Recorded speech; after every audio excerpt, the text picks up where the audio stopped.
Welcome, folks, to Unfound on the Ground. Number 8, Geography and Mapping for Missing Persons Cases continued as always. Suggestion, if you can stay muted. Again, not a huge deal. We usually don't have a lot of problems with noise, but just in case. Again, if it's a problem, no big deal. Again, like usual, if I disappear for tech reasons, hang in there. Don't go anywhere. I have the dial-in information available to me, and I'll get back in the mix, or maybe my internet would come back. We always have to prepare for tech contingencies. Let me go through our usual disclaimers. I know we're used to hearing them, but they are important. Again, this is Unfound on the Ground, number 8. Geography and Mapping for Missing Persons Cases continued. We're recording audio only. You can participate audio or video, but only audio is being recorded. Chat is disabled. For the journalistic, promotional, and or commercial purposes of Unfound, the audio recording of this digital meeting will be distributed by Unfound. By participating in this digital meeting, you agree to give Unfound permission to use the audio recording of your words for the journalistic, promotional, and or commercial purposes for journalistic, promotional, and or commercial purposes with no compensation to you from Unfound, its assistants, its affiliates, its partners, etc. It is hard to believe we've been continuing to move through these episodes. We have been distributing. As you know, we've been keeping folks up to date. Ed and Natasha keeping the YouTube channel going, the playlist where we already have episodes 1 through 7. Again, thanks to our think tank folks for playing such a pivotal role in what we've been doing here in terms of suggestions and so forth. Again, the Unfoundpodcast.com, the Unfoundpodcast.com. That is the website for the Unfound platform, the Unfound framework. Right, that is it. Of course, the podcast is the main element, Ed's programs and everything that goes with it. Very important. I'm Eric Grabowski, who honored to be a part of this with Ed and the team. And again, contributions from think tank members. I've been a guest on Unfound. I'm part of the Unfound assisting team. Beyond my work in academia and in the field of communication and rhetorical studies, I do cold case journalism. As usual, my usual disclaimer, my words tonight don't necessarily reflect the views of my employing university. You're free to give your own disclaimers as you see fit. Again, don't forget on the Unfoundpodcast.com, we are continuing slowly but surely to update the Data Gems page. And if you're listening to this now, or you're listening to this recording eventually, please visit and share the Unfoundpodcast.com. Again, we're doing things that are important for journalism, advocacy, awareness, being astute audience members of good programming. We're interested in accuracy, awareness, prevention, and actually solving these cases. As I always say, someone out there knows something or knows someone who knows something. Again, one other, let me just say it now too in case it comes up. We're not giving any legal advice. I'm not a lawyer, Ed's not a lawyer, etc. Always, when we talk about these sort of things, always get to know the laws of your local, state, federal, regional, local, state, federal, as applicable. Obviously, this is continued from our last episode, so we're taking some of the outstanding things that we've been discussing. Obviously, Natasha made some great contributions from some of her insights and expertise. She was applying some material that she sort of brought from the academic realm into the applied realm. And we have that material that she's put there from really the last 2 episodes. So I referenced that, particularly her use of the James C. Scott text, Seeing Like a State. how certain schemes to improve the human condition have failed, and other materials she's brought forth. Remember, from that last episode, we had some tremendous insights. I use the term landscape analysis, looking for things that are obvious and subtle when we're thinking geographically and so forth. Even as we think about getting boots on the ground, right? That was what Natasha was having us focus upon. And even at times when we're thinking geographically, right? Thinking like a perp from that point of view. Of course, as the good guys or the good gals, right? The good ladies, the good gentlemen.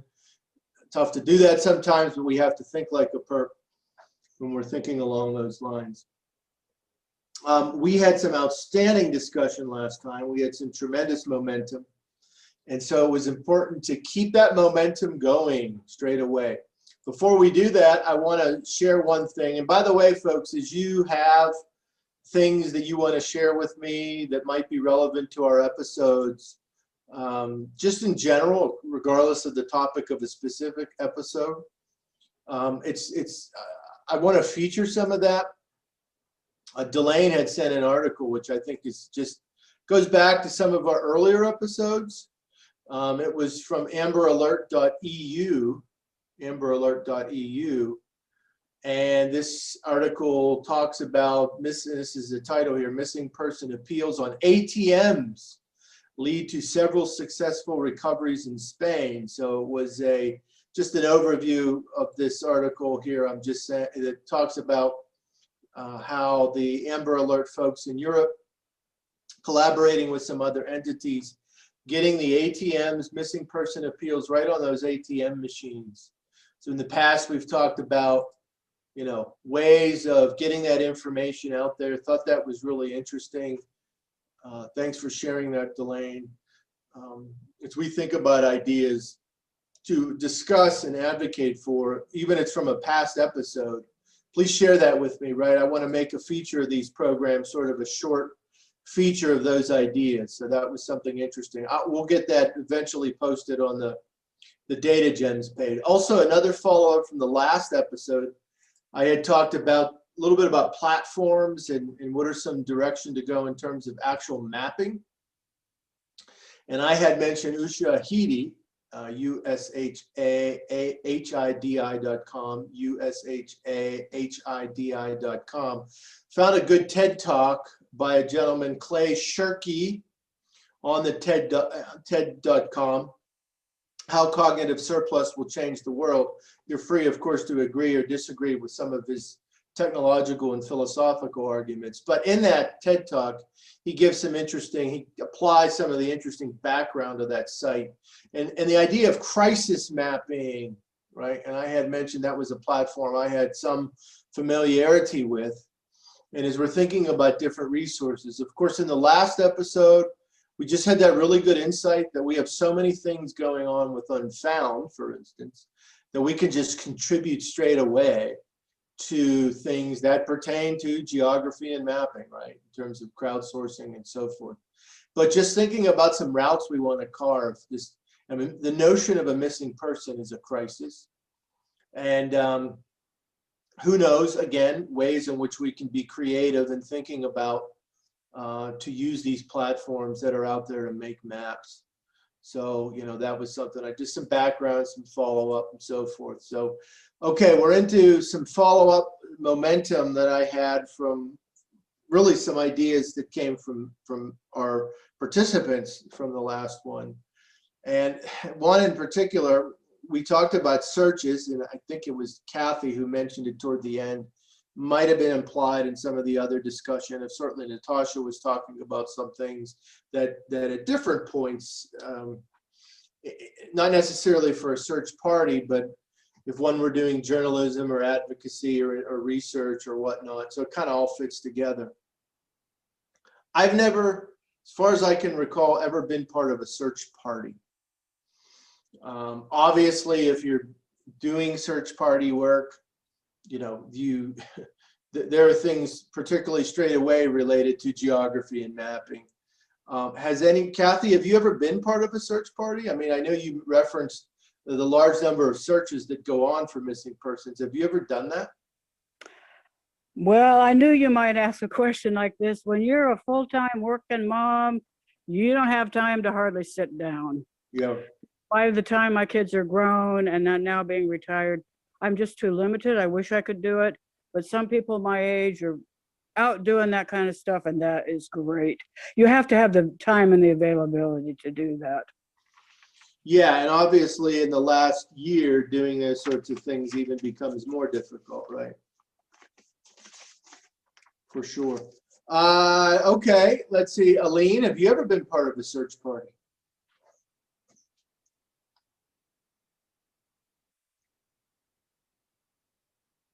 Okay, it's okay if you want to pass. That's okay. Delane, how about you? Have you ever been part of a search party? No, actually, I haven't. I know Ed had covered a case that took place here in Hope Mills, which is actually, if I go just half a mile down the road, I'm in the Hope Mills town limit. Yeah. And, but no, I kind of fall in the category of Kathy, that I was full-time working mom. And at one point, I had to go on disability. And some days it's hard to even walk to the mailbox. So search parties just really wouldn't be my strong suit. Yeah, no, and that's okay. No doubt about it. Just trying to get a sense of what folks have done. Well, you know, I've never done it. I've for this episode and tried to do some reading and thinking through. Obviously, we towards the tail end of our last episode, and we were just talking about some final thoughts, and obviously in some ways, and to Natasha's contribution from the last two episodes, particularly the last one, you know, she talked about this idea of one's digital circuit. Obviously, our digital circuit, and we're going to get to this, reflects our actual circuit overall. So I guess in a certain way, a lot of us in some ways have or can contribute to some if we want to use the term digital search party. But obviously in a time of an immediate disappearance, there is going to be a need to get folks out there. You know, I found a group, this was new to me. It's in Australia. So missingpersonsguide.com, Missing Persons Advocacy Network. It's in Australia. There's some legal political advisement there that might or might not be a little bit different in terms of the United States, state, federal, local. So again, just please note that. But the obviously collaborating with and being a part of volunteer work, you know, usually in some collaboration with a law enforcement or other related sorts of some agency. But obviously there's a lot of things that would go into being a part of a search party, obviously that are directly related to geographic considerations as well as mapping considerations. I'm not going to go through all these sorts of things, but the idea about knowing that landscape and knowing the lay of the land, having someone who's involved in, you know, sort of not overseeing, but being responsible for sort of the map and element of it. Of course, the resources would typically be available. People in that search party may have insights, particularly if they're really knowledgeable about the local land. We already discussed last time that there are variances in landscape that it's important to be aware of. In that sort of situation, there likely would be people who are local, who would have a really strong knowledge of whether we're talking about forests or mountains or sort of rugged badland sorts of land that you'd find up where I'm at in North and South Dakota, and so forth. You know, that would be something that would be important to know. Of course, on this overview that this site provides, there are safety considerations that people will have to, especially as they stay in groups and work together. Obviously, their main goal is to identify things that may be pertinent to that search, whether it's tied to the person directly, living or dead, or evidentiary items that could be relevant for the work of law enforcement. Of course, there's things there that would be important in preserving evidence and getting that information to law enforcement. Just so, Kathy, back to you, and you were the one that mentioned, right, a lot of these searches happened. And have you kept up in your region or local community? Have you heard cases, discussions of successful or unsuccessful search parties? Oh, interesting you should ask. Cherie actually pointed me in the direction of this disappearance, and this is a Filipino girl, Maya Malet, from Okay. Chula Vista. And so Cherie also directed me to a Facebook group. So I'm part of this, and they post a lot because they are looking for her. They just did a search this past weekend. I think it was yesterday, I think. Wow. Yeah. And so they're talking about, and again, if I could do that now, it's about an hour and a half from me. It's not my back door or anything, but apparently they didn't find anything. But it's good they're doing, early like this. The more you can do, the better, because then the weather's good here. Do it. And so interesting to see this disappearance. Looks like it was a husband. So, where did he put her? I don't know.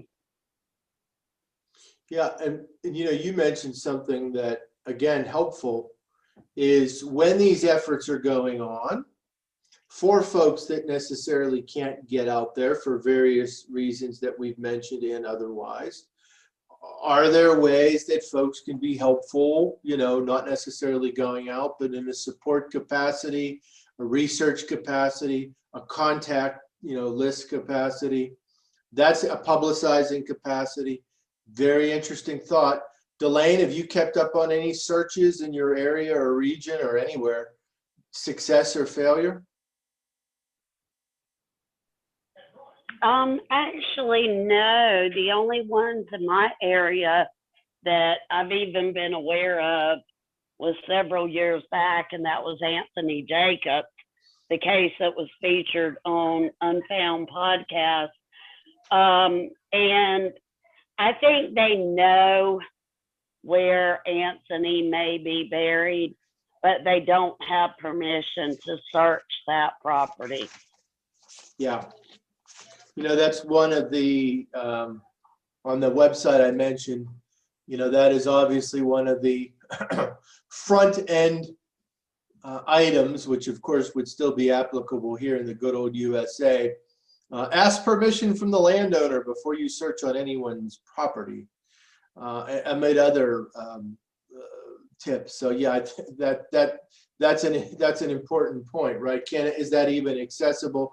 Obviously, when you get into certain things, law enforcement has to, exercise prerogatives that they may have with a judge to be able to access that sort of property. And again, we're not lawyers, but we just know from common knowledge there. Aline, how about you? Have you kept up on any of these searches or search parties, successful or failed? I haven't, except for the one that Kathy had just mentioned out in Chula Vista. Kathy and I are kind of in the same area. And it was only because of a discussion that was had in one of the groups, but I haven't been involved in any searches or really kept up on any in the area. Hopefully I'll be able to do that soon. Yeah. Well, it's an important topic, and I wanted to air that because it was mentioned.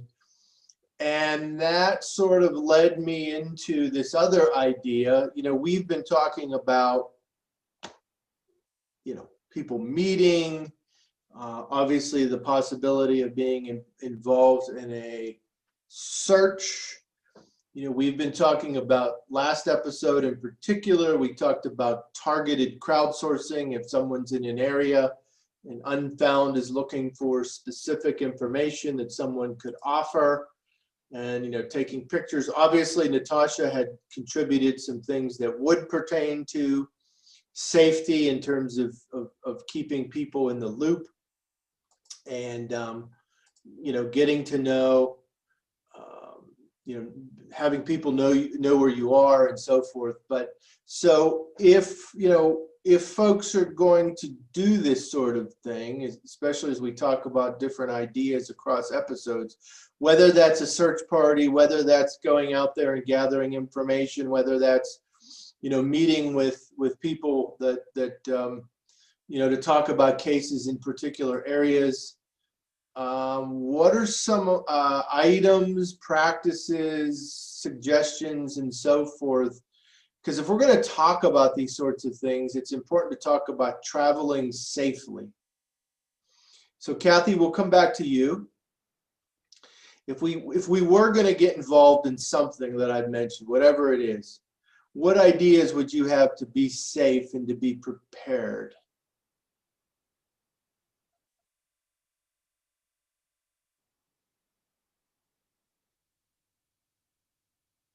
We can come back to you, Kathy, or we can pass. I'm sorry, I had a call coming in. Sorry, it just cut you off entirely. Okay, do you need me to repeat? So I don't know what you said. Is something, were you going to the first question on your guiding questions, or? It was the last one. It was about if we were doing searches, or we were going to do crowdsourcing, take photographs, or we were meeting with a group about an area. What are some ideas about traveling safely? Oh, I just have listed here a bunch things you would do. So this is like traveling to an area. Yep. Or do you mean, because I'm thinking more like you would be traveling somewhere, like to do a search, is that what you mean? It could be doing a search. It could be doing some of the stuff we talked about last time in terms of taking photographs. It could be meeting with a group. Okay. Yep. Gotcha. Okay. I just have, make sure that you have your cell phone, the charger, ID, any medication, a cash or your debit cards. That you have extra pair of shoes, plenty of clothing, jacket, first aid kit. If you have a little accident or something, if you wear glasses, that obviously those kind of things. Just anything you need for like an emergency, directions, the apps on your phone for that. Make sure you have a watch in addition. I've also got then like snacks, maybe a cooler for drinks. That's what I have. Those are very good. I want to add to that, just along the way here. Know the climate, especially the climate in your area. I give you an example, right? North Dakota, it's not a secret that it can get quite cold here. It's also that the climate can shift here, and even depending on what part of the state you're from. So, if you're going to be traveling really in this region, one of the things you learn when you move to this region is having a winter survival kit in your car and not taking that weather for granted, and that it can change quickly. And the temperature can really shift. And so, things like food and blankets, those heating packets that you can buy in sporting goods stores or outdoor stores, things like that. Things that that will help provide warmth if needed. Obviously too, a poncho, a rain poncho. A lot of different places you can buy a cheap rain poncho. Have a couple of them. They're cheap. They're good for some sort of car travel kit. Of course, first aid is important, and a contact list, right? So that people know where you're at, right? Like you said, keep that cell phone charged or have a charger. Elaine, we'll come to you, right? If we're traveling for some sort of missing persons work, whether it's a search party or doing some crowdsourcing work, etc. Elaine, what are some things that you'd suggest to keep in mind for safety?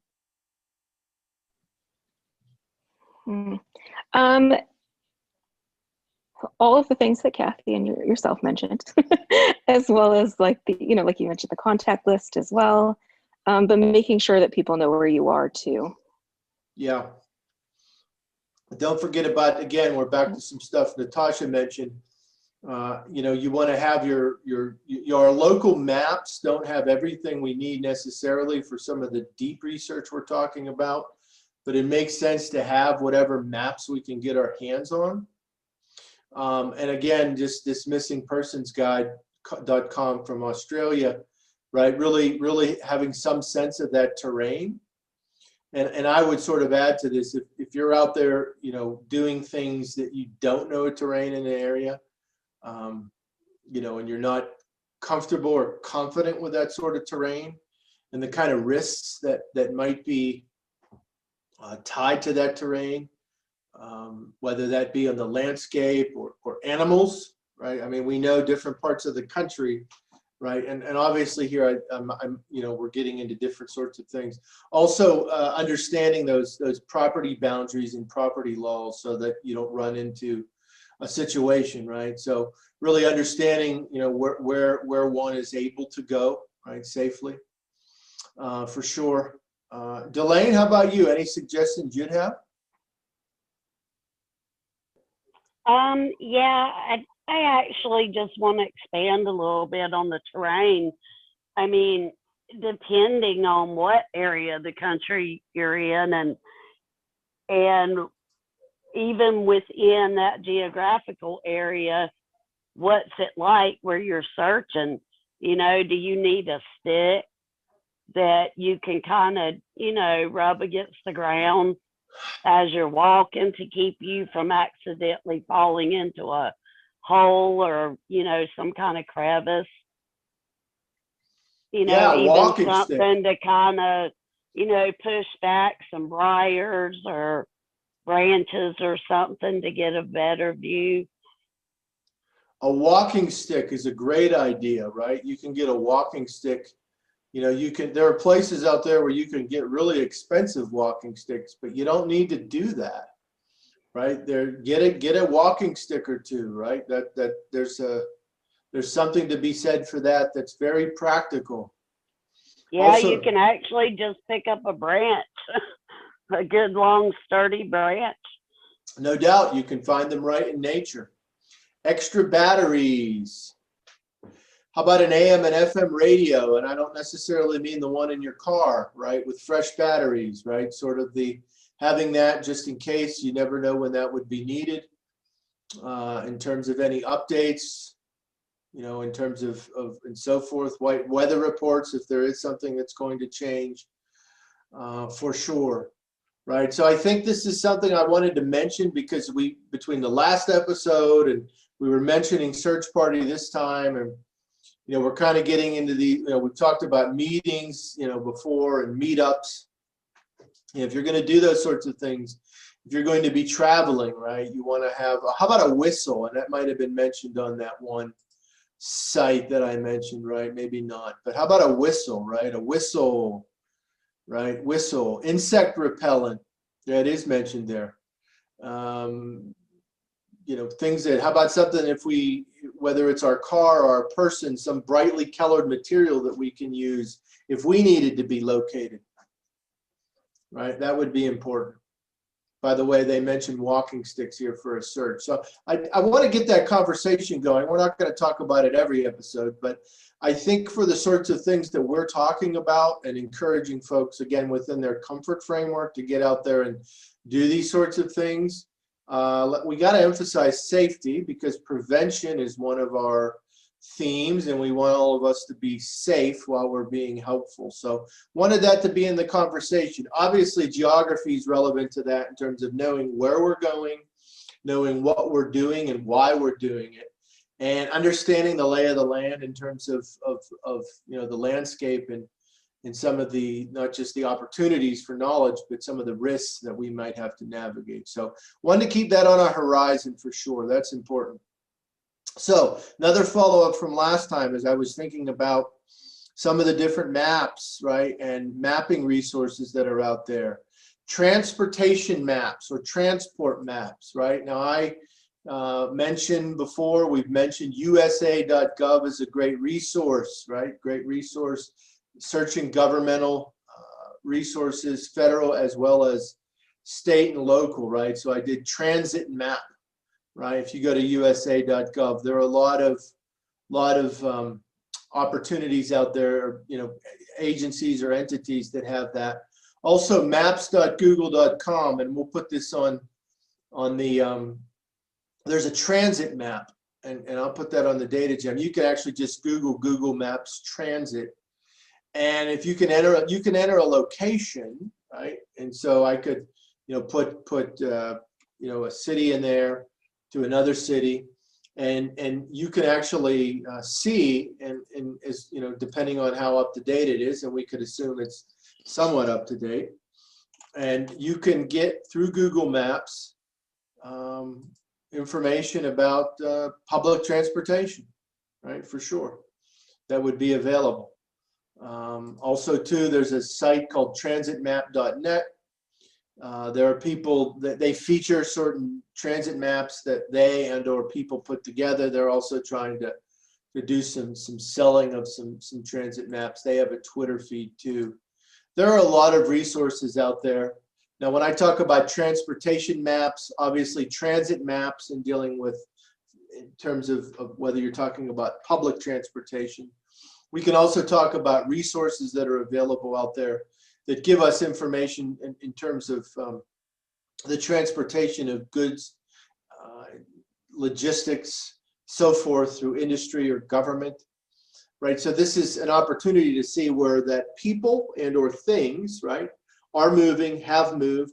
There are also historical maps available out there that have transport or transit information. So Kathy, why might that be important for a missing persons case? Oh, I mean, the maps and the transit and all that is just really vital, I think, to know what traffic patterns might be going on now for searches, or traffic patterns at the time that the person disappeared. I mean, I found a number of websites that have these that you're just talking about. Open Transport, MapTiv, Waze, W-A-Z-E. There was one called Traffic Waze. I mean, anything to know about what the region and what the flow of traffic, the kind of transportation in the area, and maybe the person took the bus or took a train or took Amtrak, those kinds of things. So very, very important, I think. Yeah, you might get into a case discussion where there was a sighting or a claim, someone, said, yeah, I heard that person was at the bus station. I mean, you can get into any number of scenarios. Well, if that provides an avenue or an angle of research and analysis, what would make sense to know? Well, what would be those available transit points or pickup places or roadways or so forth? For sure. Eileen, how about you? What are your thoughts on this idea of researching transportation maps with regard to missing persons cases? I do think it's definitely important and can add a lot of background and overview, give you different ideas for sure. Yeah, like we've fed in other areas, right? You get some insights, you get some information. That, of course, could raise more questions. Delane, how about you? Well, I can tell you getting familiar with the public transportation in a particular area is an excellent resource. I spent time with my oldest daughter in Portland, Oregon, in New Orleans, and I had to rely on their streetcars. Yeah. And I actually had to navigate in New Orleans streetcars alone by myself with a 2-year-old toddler. So, yeah, I think always being familiar, with the routes that public transportation takes. And, I want to relay one thing. In Portland, no, not in Portland, in New Orleans, it can be perfectly sunshiny, beautiful day. And then all of a sudden it is pouring down rain. And when you're on a streetcar, everybody closes their windows when it's raining. So it fogs up. You can't see your stop. Yeah. At all. And so, there's no telling where you're going to end up stopping at. You're going to realize at some point you've gone way past your destination. So, yeah, I think always being aware of public transportation in particular areas is very important. Yeah, and this is helpful because what you've just done is you've made a very important connection here. By the way, let's add umbrella to our ponchos. Yeah, definitely. Yeah. If you're going to go out from a safety and travel standpoint and do anything, crowdsourcing, search party, meetups, right? Know the transportation situation of that area. That's another good reason to know this, for sure. And then whether, if you're taking a historical perspective on a case, a perspective of the person who's missing, or again, knowing the mind of the perp, right? Again, back to what we talked about last time. The more information you know, and again, it's whether it's the map analyses that we find through Unfound or other, the other resources, you're building your own map, geographic work, right?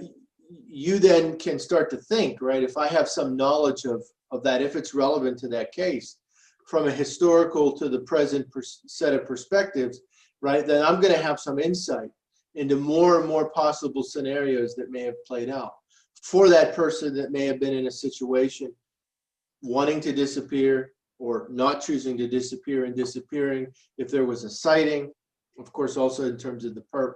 Again, public transportation is not always in the mix, but some form of transportation is, right? Even getting into logistical issues and the movement of goods and services and so forth, we know that in various cases, those sorts of things play out in terms of what people were involved with, in terms of goings on in their life, their lives, and so forth. Again, if you go to USA.gov, Kathy mentioned it, we all see it. There's a lot of resources out there, not just governmental, various sites, traffic, public transportation, knowing our roadways, knowing the movement of goods and services. You could do lots and lots of research on this. Again, I recommend USA.gov as a starting point, putting in words like transit map, that's what I have up here, transportation, and so forth. A lot of good insights there, something to add, again, into our toolbox, right, where that idea, and to go forth. Another thing we talked about last time, and again, it came up, and we mentioned a little bit about it, was weather. Obviously, I mentioned that as a safety concern tonight. It's obviously something that could be important for, obviously, if we're into weather, we're into geography, we're into meteorology. But the issue of weather and terrain, weather and area, how weather might play a role in thinking through a case. Obviously, again, we already noted that as a safety consideration for us if we're doing any traveling. But in terms of thinking through a case and getting to know that area, obviously some of the things that Natasha has contributed, it has us thinking about things that are there in nature and things that are there that are put together, projects, construction, changes in a community, things that human beings impact. Obviously, back to the natural framework there, weather plays a role, right? If we're thinking about a specific scenario, a specific situation, how weather may have played a role, right? The nuance, getting to know the weather of that area, the weather patterns, the weather history. Elaine, will come to you first on this, right? How might a weather understanding of an area be insightful for a missing persons case, Elaine?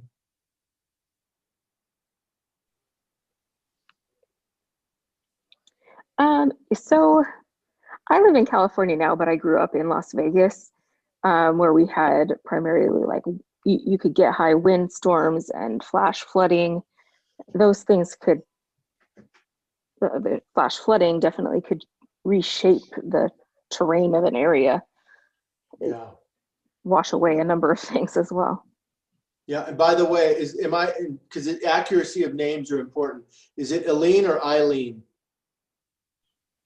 It's Eileen. Eileen, I apologize for the mispronunciation. I should have clarified on the front end. It is important, Eileen. Yes, landscapes can change. I mean, you know, flooding, hurricanes, so forth, right? These things that we face and have of an understanding of, and we know in terms of nature and through things that human beings are doing, areas change over time. So getting to know that history, getting to know how weather may have impacted an area, and of course how weather may have played a role in the scenario that a missing person or persons may have faced in a given time. Delane, how about you in terms of weather? Well, I can only speak for life experience, but I happened to be in Haworth, England with my daughter, and we were actually trying to climb to Top Withens, which is, it was featured in the book Wuthering Heights. Yeah. And all of a sudden the skies clouded up. It started turning cold. So we didn't quite reach Top Withens and we had to turn back. But because we weren't familiar with the terrain, we apparently got on a different path down than what we had taken up. And we ended up lost in an area of England that we had no idea where we were. Yeah. And we were just walking, and eventually we found our way back, but it got a little frightening there for a little bit. Wow. So yeah, if you're on a search party, I mean, I think definitely you need to make sure you have a partner with you, some way of communicating with a group of people, you know, location on your phone, something like that, so that you can be found. Because, I mean, we were lucky that we ended up, you know, in a, what seemed to be like a little housing area, you know, instead of just out in nowhere. Yeah, that's another thing to add to the list, right? It's, whether you're using a phone or I mentioned a radio, you know, there are a range of ways out there that you can get those weather updates. So if we're thinking from a safety standpoint, being in the loop on weather is a really good idea. There's no doubt about it. Kathy, how about you? How would you connect this weather discussion to our work tonight? Well, first I want to say something. When you said Eileen or Elaine or something like that, I thought, who is that? I've never heard of her. And I had no idea it was Eileen. I mean, I know Eileen. Yeah, and I was mispronouncing. Yeah. Yeah, I didn't realize who it was. And I thought, oh, she lives in California too. But today's her birthday. I need to mention that. So happy birthday. Anyway, for the weather, I would say I found about 7 or 8 great, I've never used them, but weather websites, looking these up. But one was called Weather Underground, and that's also for historical, to find out what was the weather like when the person disappeared, around the time they supposedly disappeared. And you can also use climate.gov and the almanac.com and weather.gov. That's what I found. Yeah, all 4 of those we will make sure is on our data gems. And you, of course, is a good lead into, again, I'm back to usa.gov. You can search, again, they have a search function. You can put in weather, you can put in weather history. There are a range of government websites. Again, the websites Kathy just mentioned. Yeah, what would be the weather, right? If you have a timeline and you're starting to think about when someone disappeared, other key events tied to that disappearance, and you're trying to ascertain certain things, why wouldn't you want to know what that weather was like at that time, right? As you're putting together that information, right? Going back to our earlier episodes, as we're striving for accuracy and evidence and sound analysis, the more that one can coordinate all available information, the better.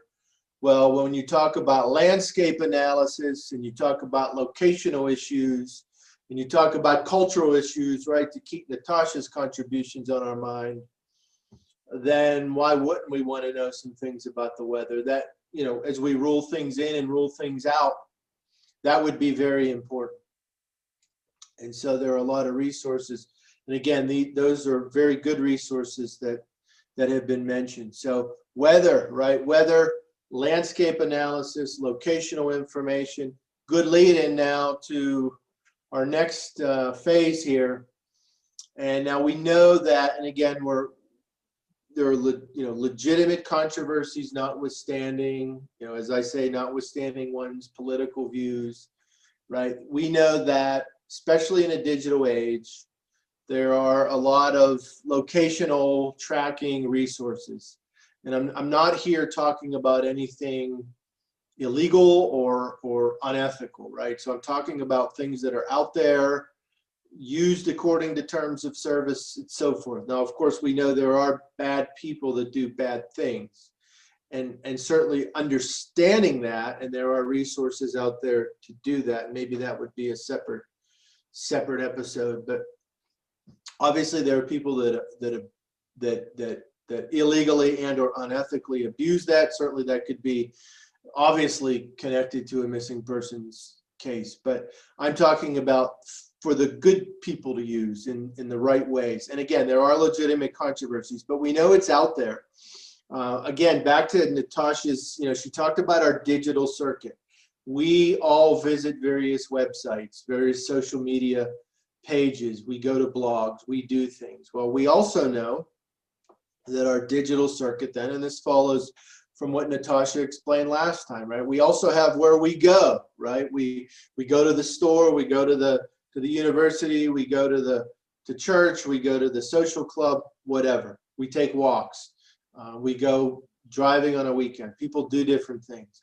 Well, our digital circuit, right, in some way reflects our overall movement, our overall circuit, our overall movements, right? Because there is a connection, especially nowadays. So much of what we do has some digital connection. We know, and I'm no expert in geolocation, but obviously there's GPS and so forth that's involved. And as we know, sometimes, as is discussed in various credible discussions along these lines, people obviously share information about where they're at or what they're doing, right? Now, of course, we're talking about doing research for good purposes. So as we think about locational tracking, we think about, different ways. Now, I'm going to just mention some things in sort of in the big picture. One social media where I do have pretty good knowledge and skill from over the years. Twitter. I don't know if anyone here uses. Delane, do you use Twitter?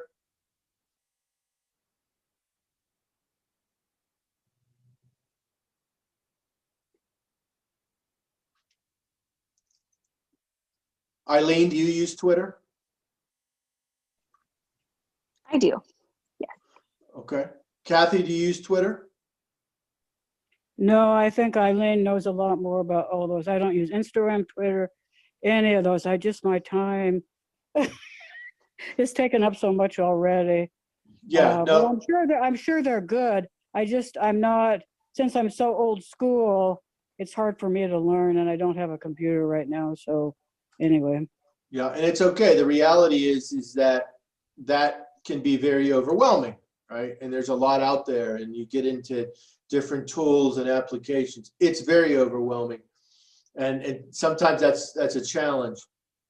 But so the key is to key in on certain things. So if you happen to use Twitter, like I always say when I'm doing the prep for these episodes, I'm always reminded of things that I need to be doing more, and just kind of thinking through this. So one tool, if you use Twitter, is TweetDeck, which was started by another company years ago, and then Twitter bought them, and Twitter has continued to run with it. Am I back on? You're on, Delane. Did you catch my question? Do you use Twitter, Delane?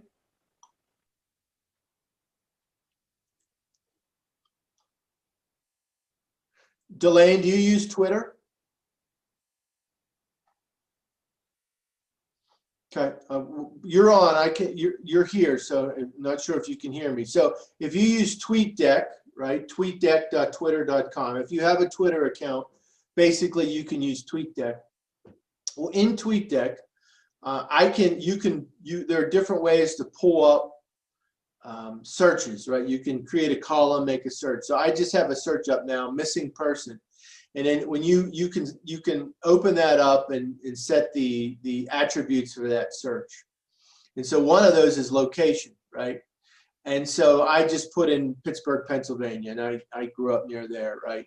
And so based on what the way in which Twitter deals with location, and that's there's probably going to be another episode one day about social media tools in general, but when you're using Twitter, there are different settings you can have in terms of turning on or off location, and again, there's parameters they're using, but I just put in missing person as a search, and I'm using TweetDeck.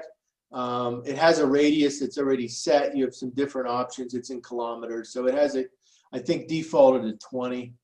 And so, all of a sudden now, that key term, missing person, right, it's coming up with various tweets that are, presumably, at least according to the Twitter parameters, from that area. It looks pretty accurate. Now, that's just missing person, right? I'm just if I wanted to be on the lookout for tweets on missing persons from that area. Obviously, there's more to search in terms of things that you can do. Obviously, there are some other tools and applications out there that utilize Twitter to draw out location and mapping. But TweetDeck, right, if you wanted to do some experimenting, or again, tweetdeck.twitter.com, if you wanted to do some experimenting, set up a search column, and then you can, it's using geotag tweets, basically. Again, people have different location settings. It's going to go back for some time, too. And again, if there are ways that you can look for, again, I just chose missing persons. If I was wanting to keep up on that, right, as someone who was doing advocacy or awareness or some sort of journalistic endeavor. But you can make this, you can start to look for specific searches that may be pertaining to a case.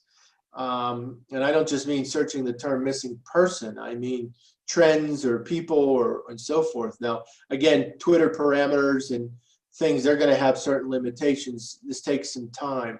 I think in the future, we should really have an episode about different social media tools. There's a website, Bellingcat. They're kind of known, and again, they have various stories and news and opinion, and again, one can take or leave that. But those folks that run Bellingcat, Bellingcat.com, they're a lot of expert there on what's called open source intelligence, social media intelligence, ways of using open source material. They have some interesting insights there on using TweetDeck. That the most comprehensive TweetDeck research guide in existence, probably that's from 2019. There are other resources out there. Another good, if you want to look at how locational data can work for Twitter, tweepsmap.com, tweeps, Tweeps, map.com. Now, like many tools and applications, they have free services, and then they have things that they upsell. So, take that for what it is. But in terms of one's followers and how one engages with their own social media community on Twitter, you can kind of get a sense of how those followers might get mapped out. There are a lot of resources out there for sure.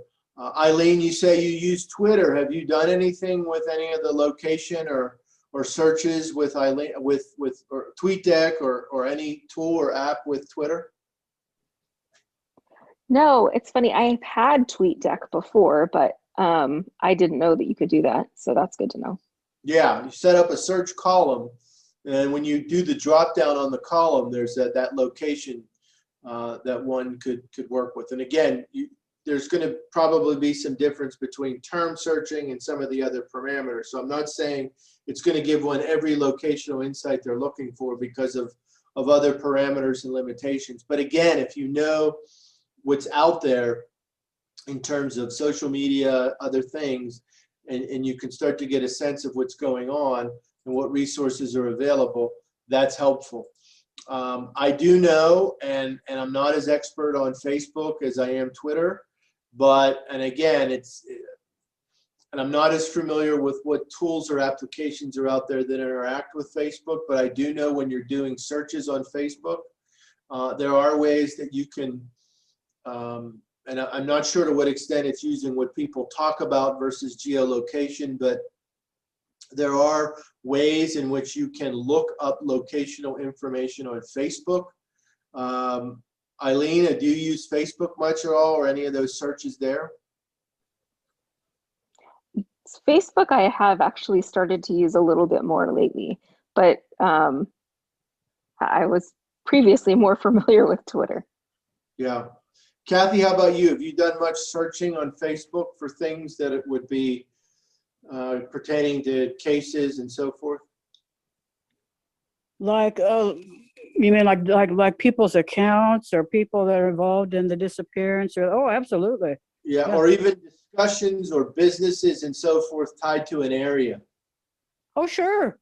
Oh, yeah. Mhm. Yeah. Facebook is the one thing I'm the most. I didn't join it till August of 2017, when a couple of months after I got this phone.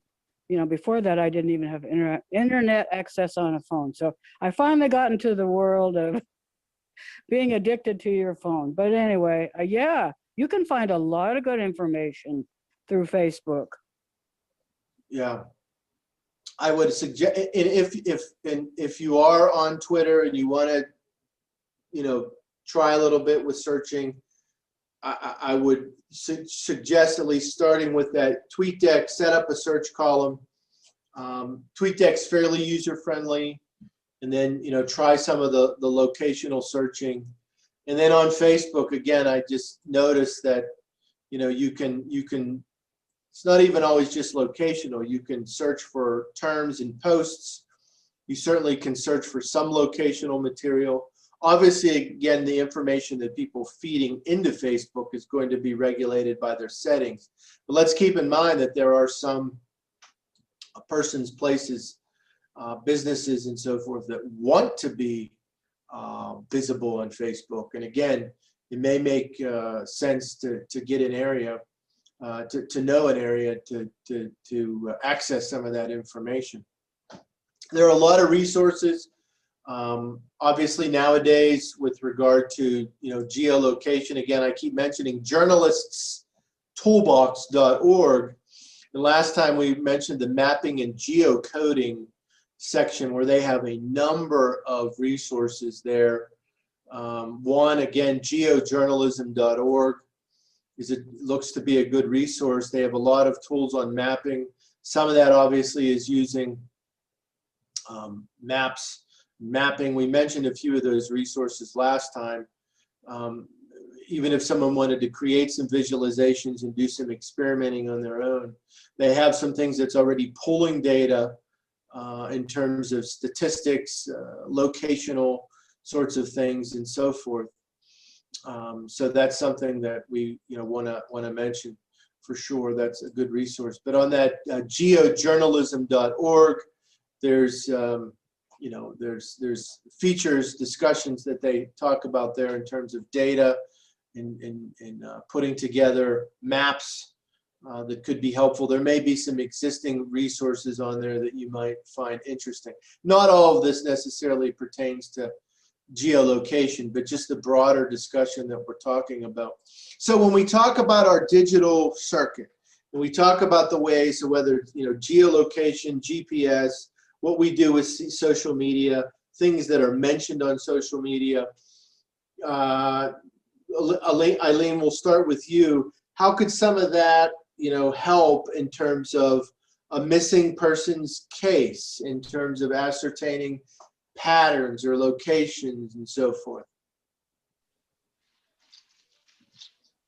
Just looking at their history, maybe who they're with a lot, or what their interaction is normally like. Yeah, and it might also make sense if, depending on what we have access to about that person, and that's going to vary, it may also make sense to get to know what trends or patterns are in general in that particular neighborhood or culturally and so forth, right? What might be the popular businesses? What are people tagging in their posts? What are they, if they have sort of location settings on in social media, what are people doing? Even something, and this isn't, well, this is related, but in a different sort of way. Even things like reviews of businesses and things that appear not just on maps, but in discussions, right? And whether it's the person we're researching or persons of a similar area, right? That could give us a pool of things to consider in trying to consider a path or a pattern that one might have gone. Kathy, what do you think about this idea of using whatever digital information we can to sort of figure out a path or a pattern? I'm not really quite sure what you're asking. If you could elaborate a little bit. Yeah, so if we had, let's say we had a Facebook search, we had some Twitter data, we had some understanding of the area, maybe even access to that particular missing person's digital information.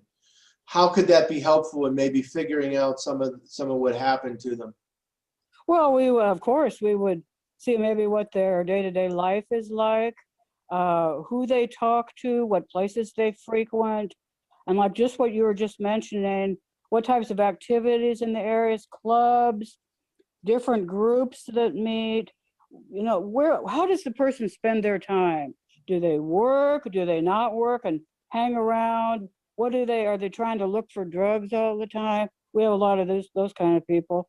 But just what are these people's movements and patterns? I think that's really important.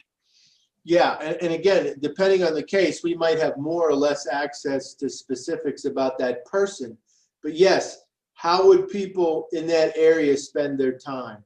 Or if there's a specific business or neighborhood or so forth. Remember Natasha telling us to get to know about the socioeconomic aspects of an area.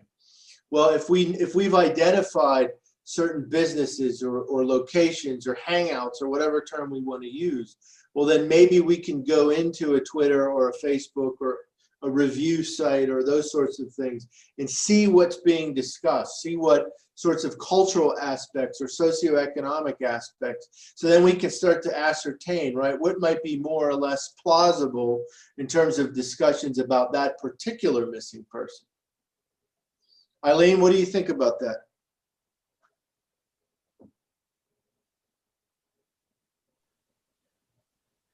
I definitely think it's useful. Like you mentioned, looking at not just the person, but the area itself and what the tendencies are of that whole area. I think it can definitely be helpful. Yeah, and nowadays we have social media and sharing platforms that are very visual, right? We have Instagram, we have Snapchat, right? Tumblr, people that use Tumblr blogs. I don't know, does anyone here use Tumblr, right? There's a visual component to it. Pinterest, now these things may have more or less sort of direct locational information, but remember, people talk about places and there are things that are tagged by location, right? So the more that you can sort of build layers of insight, again, you may have more or less information available about that person, but now you're getting that, using that digital information to understand the context of that digital circuit, what we can ascertain about that person or others pertaining to that person in that case, right? Whether there's someone who's a suspect who allegedly has some involvement, other people we may want to research. Again, I'm talking about legal and ethical means. Kathy, does that build upon some of what you were saying? Yes, no, that's good because social media is so prevalent and used so much, especially by the younger kids.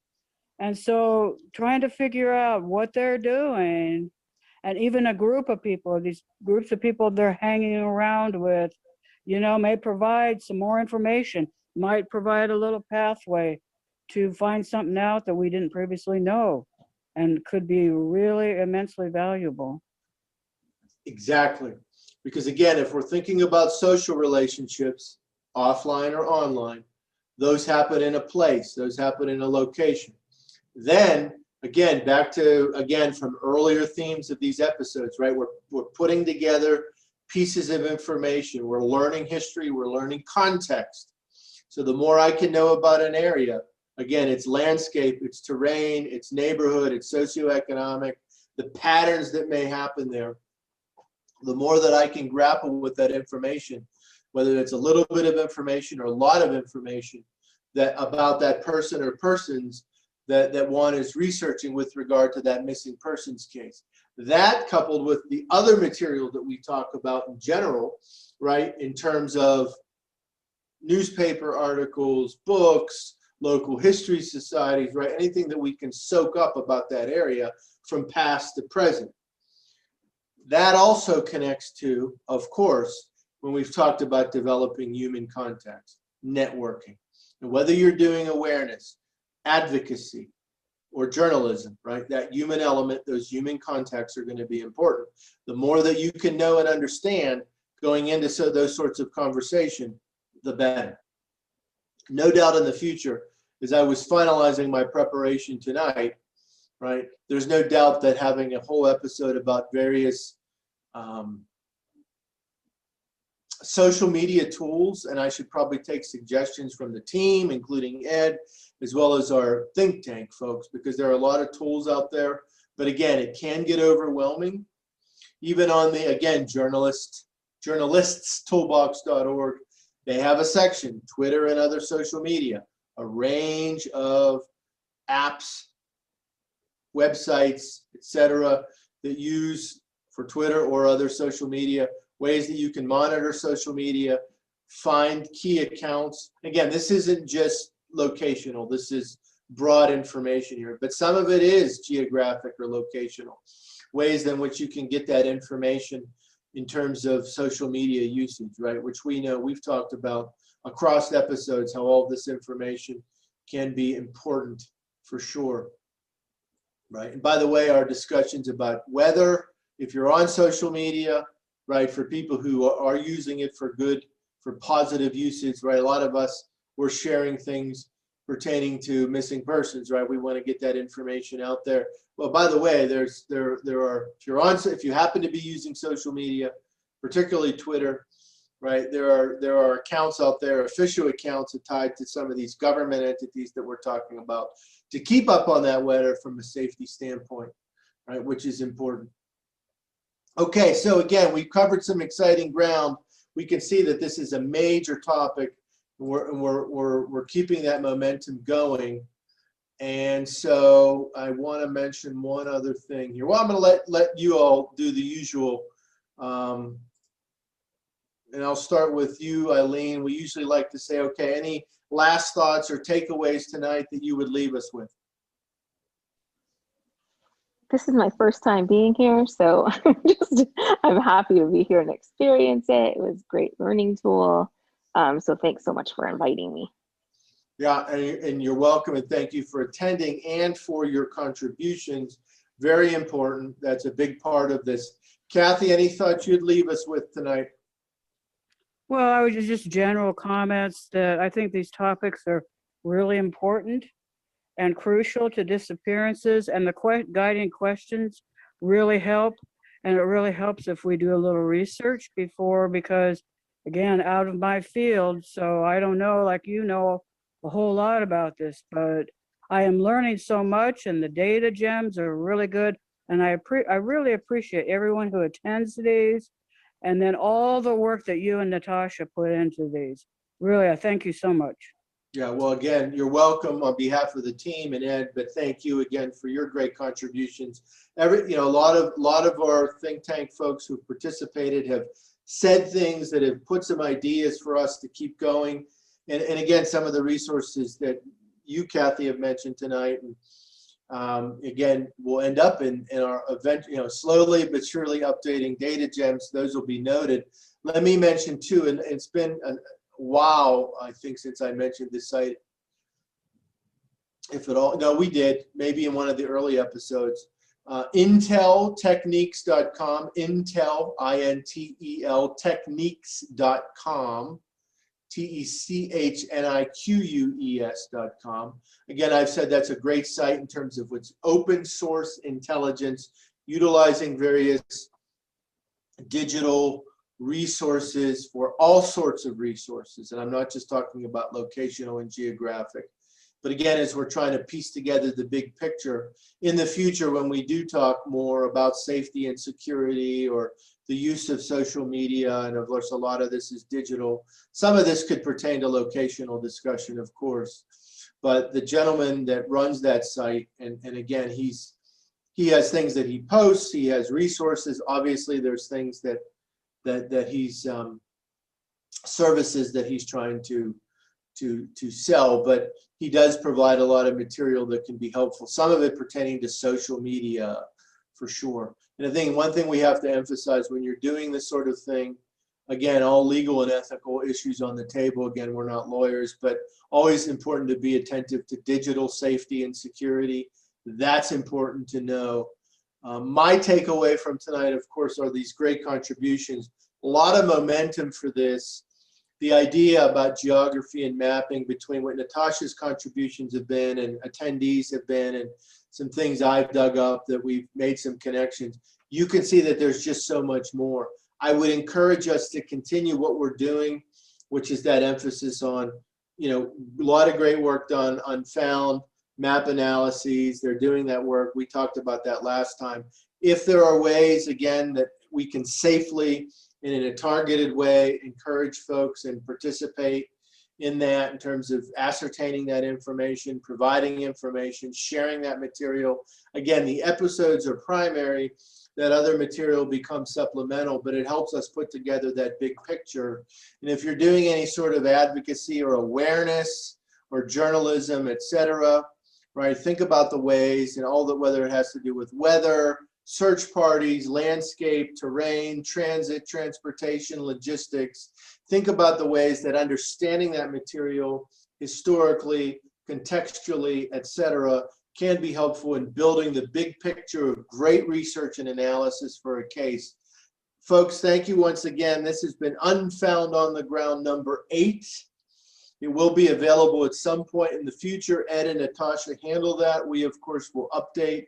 If you are listening to this recording after the fact, remember the unfoundpodcast.com.